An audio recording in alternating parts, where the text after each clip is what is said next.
Ito po ang ating Yoyo by Babyson version 1. Lightweight stroller around 6 kg. Cabin approved to all airlines. Okay? So, Yoyo is Yoyo. Alam na po yan ng mga buyers namin. So, this is good for 6 months old. Adjustable for semi-recline up to 20 to 22 kg. Okay? Proven and tested na po namin yan sa ganong weight dahil meron po kami pang-rent na ganito.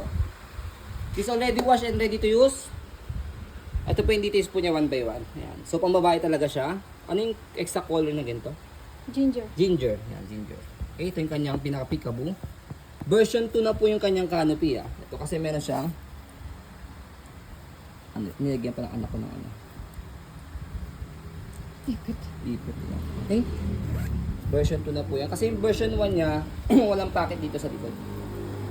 Ayan. Okay, ito yung kanyang Napapalitan kasi. higaan. So, by the way, kung babae ang anak po ninyo and later on, naging second baby niyo is lalaki na, pwedeng bilan po na tinatawag na color pack. Ang kasama po niyo itong canopy, saka ito pong pinaka-sitting pad po niya. Okay? 5 harness, ayan, wala po siyang putol. Pagsamahin nyo lang po yan. Next natin, footrest.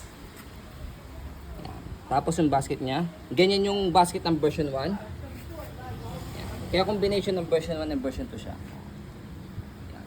Gulong niya okay na okay. Hindi po siya pudpud as you can see sa video. Ang maganda kay Yoyo kasi, kahit magamit siya sa mga rough road, hindi siya na, tawag doon? Walang butas-butas. Oo. Tibay talaga, kaya mamahal eh.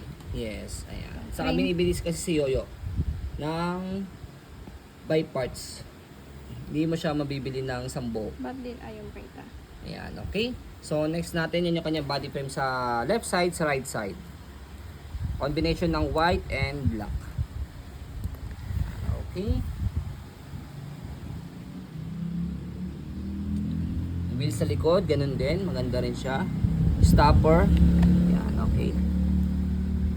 So, meron siya ditong pang shoulder carry. Wala lang po siya. Bilan nyo na lang po siya. Okay? And then, next natin, ayan yung kanyang likod. Meron siyang pocket dito. And then, pagka higa siya, this one, move nyo lang siya sa left side. Ayan. Ayan, semi-recline. As you can see, higang-higa na rin yung kanyang semi-recline to. Ibang baby 3 months nilalagay na dyan eh. Oo, kasi higang-higa halos na rin siya. Nakatilt kasi. Oo. And then, kapag naman po iupo siya, move nyo lang po ito sa kabilang side. Ganun lang, di ba? Next natin, yung kanyang handle. Ang ganda pa ng handle niya kasi wala siyang tear. Okay? Next natin, stroll muna natin siya to make it sure na wala siyang problem regarding sa kanyang mechanism. Yan, smooth na smooth po ito. Yan. So, si Yoyo, kilala po siya international. Yan. Kaya cabin approved to all airlines. Next natin, sa pag-fold po sa kanyang fold down yung kanyang canopy. As you can see, meron siyang logo dito na bilog. May button dyan. Color white. Press nyo po yan. And then, sa pinaka likod, meron pe-press dito na button na bilog. Tapos, slide nyo po ito pataas. Tapos, yung pinaka-thumb nyo rito, hook nyo lang siya rito. Yan. Okay? Tapos, hawakan nyo na rin siya rito. Ito siya pagka naka-hand carry. Gang lang. Yan. Kahit babae, kayang-kaya siyang buhatin. Gang lang. Okay? So, sa pag-open po sa kanya, hawak lang dito sa handle niya, bubukan nyo lang siya. Yan. Ganun lang. Okay? So, ayan po, as you can see, very details po kami sa ayan pong pag-video. Yan. Kasi amin siya policy, no refund, no exchange. What you see is what you get. So, by the way, ito, hinook lang siya dito sa ilalim. So, kapag medyo maluwag na siya, pwede nyo naman siyang talian. Yan. Para sumikip lang siya.